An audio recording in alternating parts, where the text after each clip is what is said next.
사랑하고 축복합니다. 진심으로 사랑하고 축복합니다.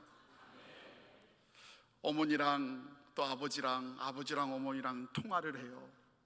그런데 그럴 때마다 어머니에게는, 아버지에게는 사명이 있다는 것을 깨달아 알게 됩니다. 여러분, 50이 다 됐는데요, 우리 어머니는 저만 보면 밥 먹으래요.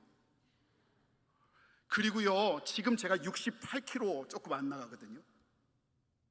그런데 여전히 볼 때마다 뭐라 그러냐, 반쪽이래요. 여러분, 근데 그걸 믿을 수가 없는 게요, 제가 한창 부흥기 때 92kg까지 나갔거든요. 근데 그때도 어머니가 뭘 하셨냐면, 뭐라고요? 어떻게 그렇게 잘하세요? 반쪽이래요. 제가 그때 알았어요. 어머니에게는 사명이 있다는 걸. 어머니는요, 아들, 딸 밥 먹이는 게 사명이더라고요. 아버지랑 통화를 해요.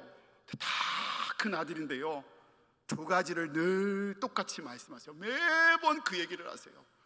하나는 자조심해라. 또 한 가지는 겸손하게 성도들한테 인사 잘해라. 여러분, 아버지의 사명을 알 것 같아요. 반복되게 말씀하시는 아버지는요, 아들, 딸을 지키시는 마음, 그리고 어디 가든 아들, 딸이 존귀 여김을 기도하는 게 아버지 사명인 것을 깨달아 알아요. 사랑하는 여러분, 여러분에게도 그 사명이 있는 줄 믿습니다.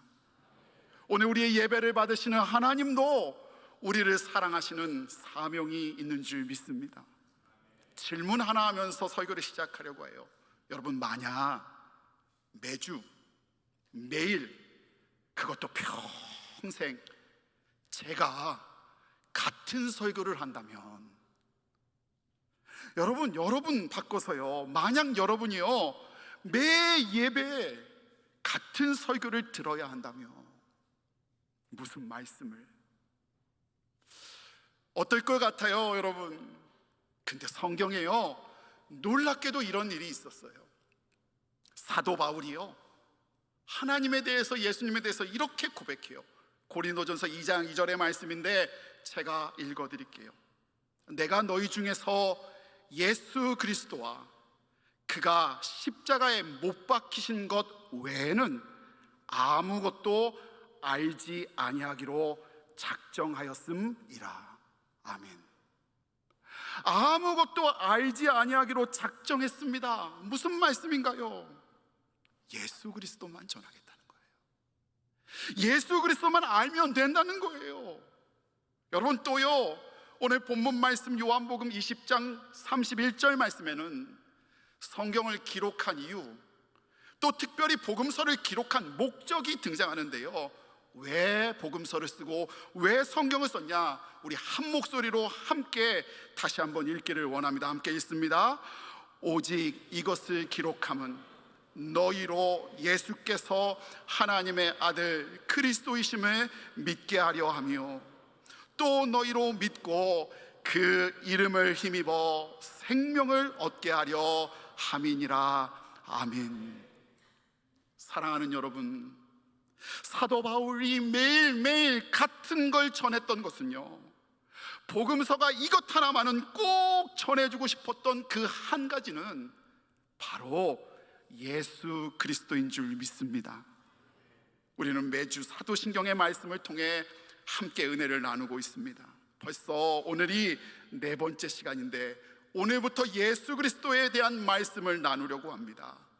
간절히 바라고 원하는 것은 성령 하나님께서 오늘도 우리 가운데 함께 하셔서 여러분의 심령 가운데 말씀이 깨닫게 하시고 예수 그리스도의 이름에 힘입어 생명을 얻게 하시는 은혜를 여러분 심령과 여러분 가정과 일터와 자녀 가운데 부어주시기를 소원합니다.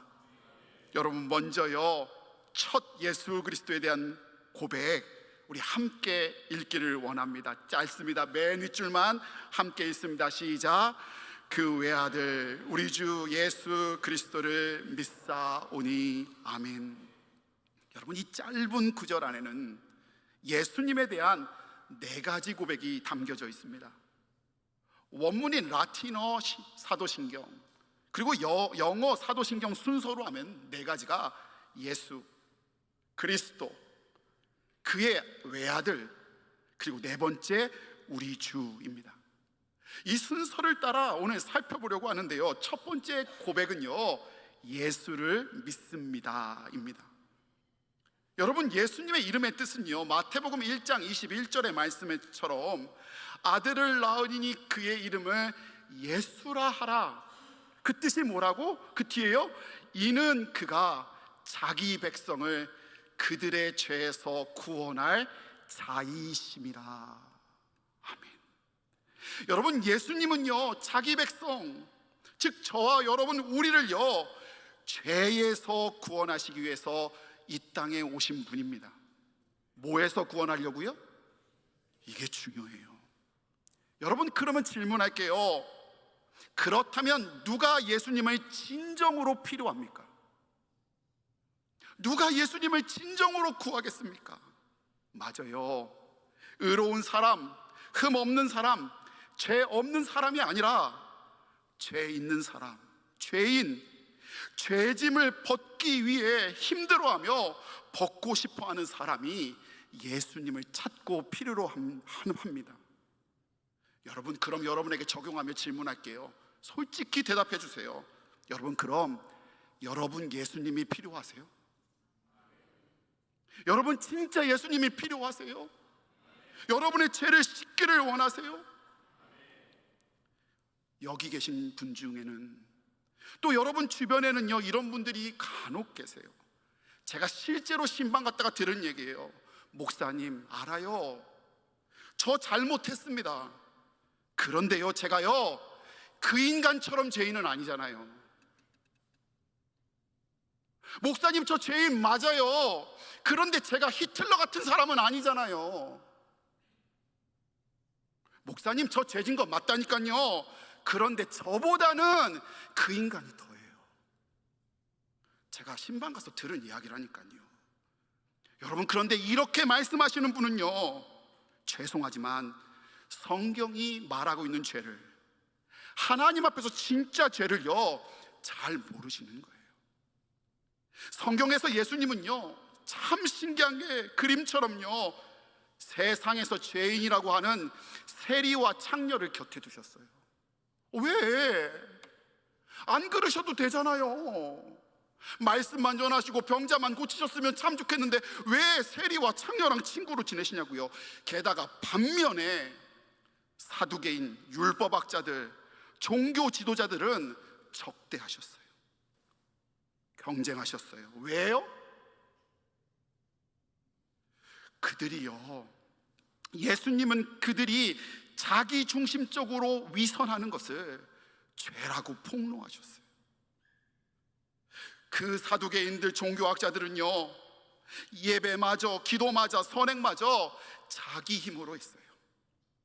하나님의 은혜를 구하고 하나님의 뜻을 구한 게 아니라 내가 하는 봉사가, 내가 하는 예배가, 내가 하는 종교의 행위가 나의 자기를 과시하는 거라고 생각한 거예요. 여러분, 그런 사람이 어떤 사람이냐? 하긴 해요. 열심히 해요. 근데 안 알아주면 큰일 나요. 내가 한 거니까요. 하다 넘어져요. 그런데 자기가 넘어진 거예요. 왜요? 내가 한 거니까요. 그거 가지고서 예수님이 그의 얘기를 한 거예요. 여러분, 누가복음 15장에 탕자의 비유가 나옵니다. 여러분, 질문할게요. 집 나간 둘째 아들만 탕자인가요? 아니요. 집에 있었지만 아버지의 마음을 전혀 몰라줬던 첫째 아들도 집에 있던 탕자였어요. 무슨 이야기하고 있는 거죠? 여러분, 무슨 이야기하고 있는 거죠? 하나님의 마음을 모르는 사람, 내 뜻대로 내 의로 하려고 하는 사람, 그 사람이 죄라고요. 하나님이 여러분 삶에 들어갈 자리가 하나 없는 게 죄라고요. 성가대, 주님을 구하면서 성가대 하시길 원합니다. 교사, 사역자, 주님을 구하면서 예배하기를 원합니다. 내가 아니라, 나 드러내는 것이 아니라 주님이 은혜가 필요하다고 구하는 여러분 되시길 원해요. 그런 의미에서 여러분 잘 들으세요. 설교 잘하는 사람 조심하십시오. 여러분, 설교는 잘하는 게 아니고요, 넘어지되 눈물과 은혜를 구하는 설교자가 바른 설교자인 줄 믿습니다. 여러분, 사역 잘하는 사람 조심하세요. 사역 잘하는 게 중요한 게 아니고요, 가슴을 치며 하나님의 은혜를 구하면서 사역을 감당하는 사람이 진짜입니다. 여러분, 신앙생활을요 자기 힘으로 하는 사람 조심하십시오. 예수님의 구원을 구하며 눈물로 가슴 치는 신앙인, 그 신앙인을 주님이 찾으십니다. 하나님, 제가 할 수 없습니다.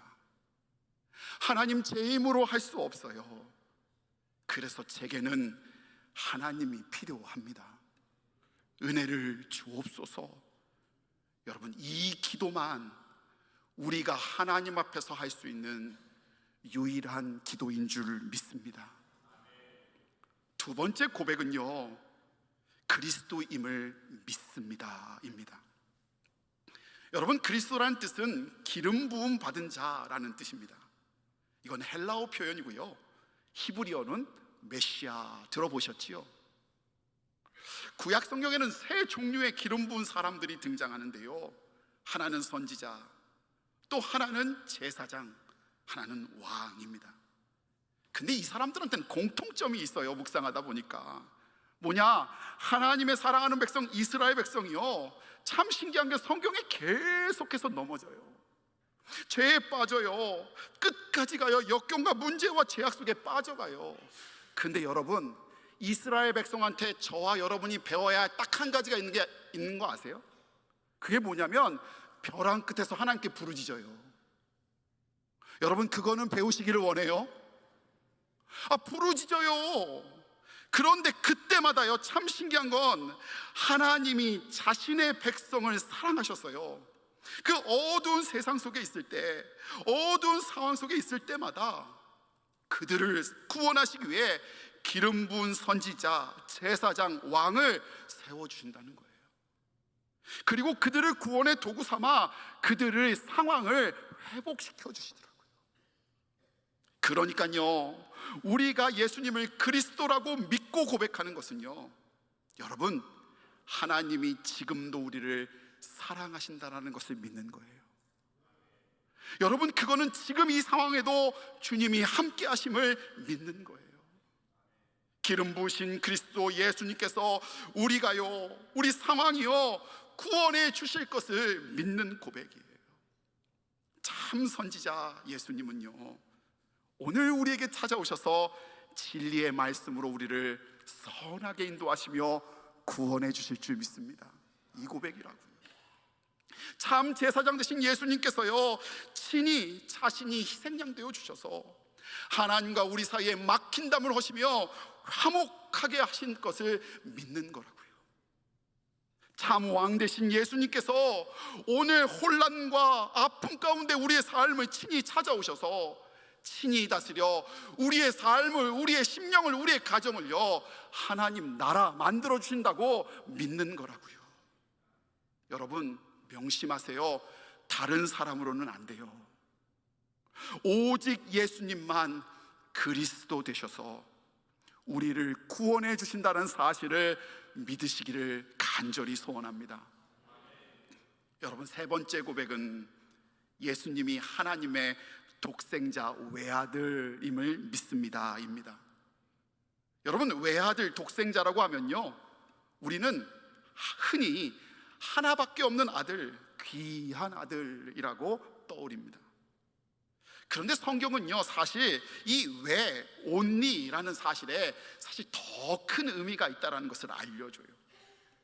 여기 헬라어 온리는요, 노모게네스라는 단어인데요, 이 뜻이 하나님께 의미 있는 이라는 뜻이 있고요, 바꿔 말하면 하나님께 특별한, 하나님께 독특한의 의미가 있어요.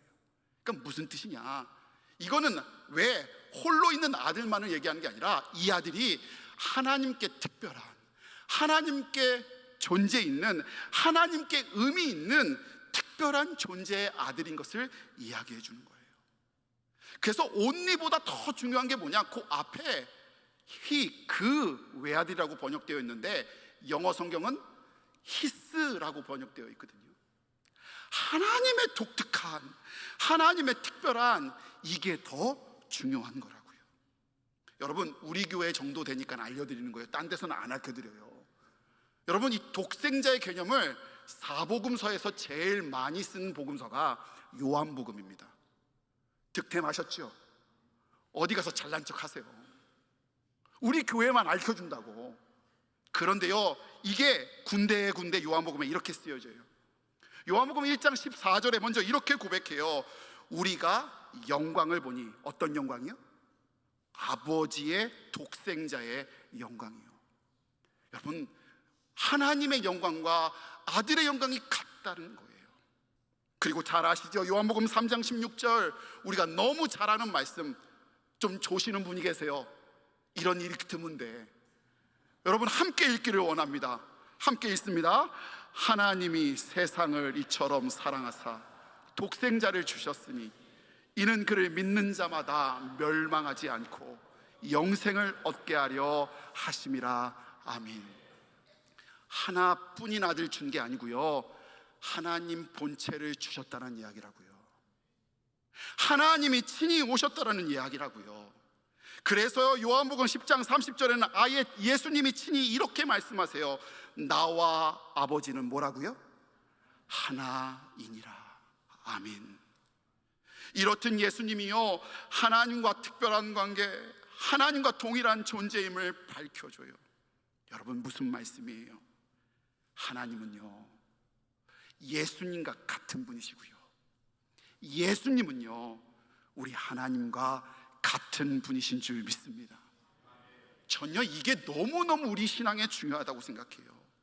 여러분, 우리 예수님이요, 사람이 아니고 철학이 아니고 물건이 아니고요, 피조물이 아니라 하나님이시라고요. 오늘 우리가 예배하는 건 사람 앞에 아니라 하나님, 살아계신 하나님 앞에 예배한다고요. 이게 중요하다고요. 여러분, 잘 들어보세요. 여러분이 약속을 하셨다고 생각해 보세요. 그 약속이 언제까지 유효한 줄 아세요? 모르세요? 이 약속은요, 약속한 사람이 살아있을 때까지만 유효합니다. 능력 있습니다. 제가 막 하는 얘기 아니라 지난주에 제가 변호사 권사님한테 확인했어요. 이 법리적인 얘기래요. 이게 말소가 된대요, 죽으면. 그래서 살아있을 때만 유효해요. 여러분, 잘 들어보세요. 만약에 예수님이 부활하시지 않으셨다면, 만약에 예수님이 하나님과 동일한 존재, 살아계신 존재가 아니라면, 석가모니, 공자, 마호메트처럼 죽은 현이라면 우리의 매일 신앙의 고백은 그저 관념과 철학에 불과할지도 몰라요. 죄송하지만 유효하지 않는 약속, 죽은 고백에 불과한 거예요. 여러분, 사랑하는 여러분, 예수님 살아 계십니다. 그래서 오늘 우리의 고백도 능력 있고 살아 있고요, 예수님 오늘도 시퍼렇게 살아 계신 하나님이시기에 오늘도 그 고백을 붙들며 우리의 믿음의 고백이 능력 있고 생명인 줄 믿습니다. 그래서요, 우리는 네 번째, 예수님을 우리의 주로 고백합니다. 로드, 주님이란 고백은요, 사실 결코 가벼운 고백이 아닙니다. 당시 주라는 호칭은요, 세상을 다스렸던 로마 황제에게만 썼던 호칭이었습니다. 그러니 주님이라고 고백하는 그 순간 로마의 통치 안에, 세상의 통치 안에 죽을 수도 있는 일입니다. 그런데 고백한 거예요. 그런데도 예수님을 주라 고백한 거예요. 여러분, 이 고백은요, 어떤 의미냐? 바꿔 말하면 로마 황제와 같은 지금 우리에게도 돈, 명예, 지위, 세상의 것들이 아니라 예수님이 나의 참 주인이신 고백하는 일이요, 예수님이 모든 상황과 문제의 주인 되신다는 고백이며, 예수님이 주님이라고 고백했으니 바꿔 말하면 내가 예수님의 종으로 살아도 내가 더 승리한다라는 것을 고백하는 일인 줄 믿습니다. 여러분, 왜 목숨을 걸고서도 아깝지 않아요? 왜요? 어떻게 이렇게 고백하죠? 이유는 딱 하나예요. 예수님 살아계시니까. 예수님만 찬 능력이니까요. CCC 한국 대학생 선교회 설립자이자 한국교회 대표적 복음 전도자였던, 평생 다음 세대 캠퍼스 복음화를 위해 섬기시다 하나님의 부르심을 받은 김준곤 목사님. 김준곤 목사님은 매 CCC 캠프 마지막 시간, 그러니까 여러분 파송 시간이에요. 캠프로 말하면 하이라이트예요.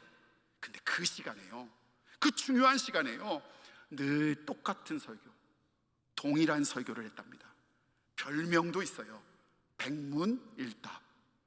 목사님이 100개의 질문을 하면 모든 예배자들이 한 대답만 하는 거예요. 그들이 한 목소리로 외쳤던 유일한 답은요, 바로 예수 그리스도였습니다. 여러분, 짧은 영상 하나 보여드리겠습니다.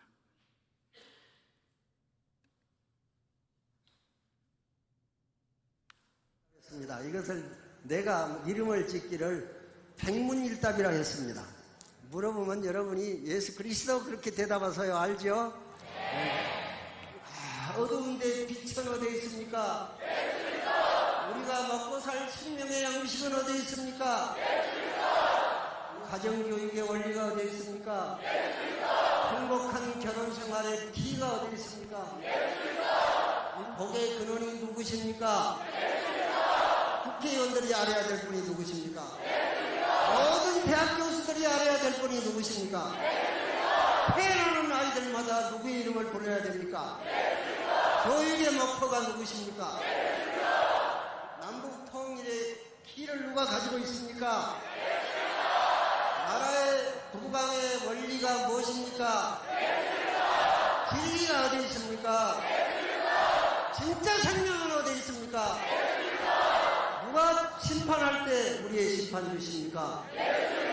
누가 우리에게 새 육체를 만들어 주십니까?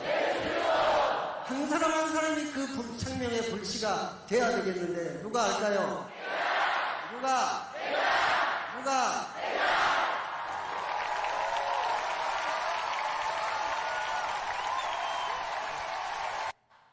잘 보셨어요? 반응이 왜 이래요? 잘 보셨어요? 중간에 제주 써 있는 것도 보셨어요? 어쩌면 여기 계신 분들이 저기에 참석하신 분도 계실지도 몰라요. 여러분, 근데요, 저 중요한 시간에, 저 하이라이트 같은 순간에 왜 복음을 위해서 목숨까지 버텼던 목사님은 한결같이 예수 그리스도를 외치셨을까요? 왜 다른 것 아니라 예수 그리스도만 설교하셔야 했을까요? 여러분, 딱 한 가지 이유밖에 없어요. 예수님이 능력이에요. 예수님만 능력이에요. 이 땅의 소망, 이 나라와 사회의 미래, 우리 인생의 모든 문제를 풀 수 있는 단 한 가지 답이요, 예수 그리스도이기 때문인 줄 믿습니다. 처음으로 돌아갈까요? 매주 매일 평생 같은 설교를 해야 한다면, 매주 평생 같은 말씀을 들어야 한다면 무엇을 들을래요? 종교개혁자 마틴 루터는요, 우리는 매주 예수님을 설교해야 한다라고 포효합니다. 우리는 매주 복음을 설교해야 된다고 선포합니다. 그리고 그 이유를요, 다음과 같이 밝히고 있습니다. 우리가 매주 예수님을 설교해야 될 이유는, 왜냐하면 사람들이 매일 그것을 잊어버리기 때문입니다. 여러분, 잊어버리면 잃어버립니다. 사랑하는 제주중앙의 성도 여러분, 얼마 전에 유치부, 이번에는 5살, 6살 친구가요, 제 목양실에 신방 왔어요. 요즘에 트렌드예요, 담임 목사님 방 오는 거. 근데 애들이 왔는데요, 한참 노는데 먹을거리는 좀 있었는데 놀 컨텐츠가 없었나 봐요.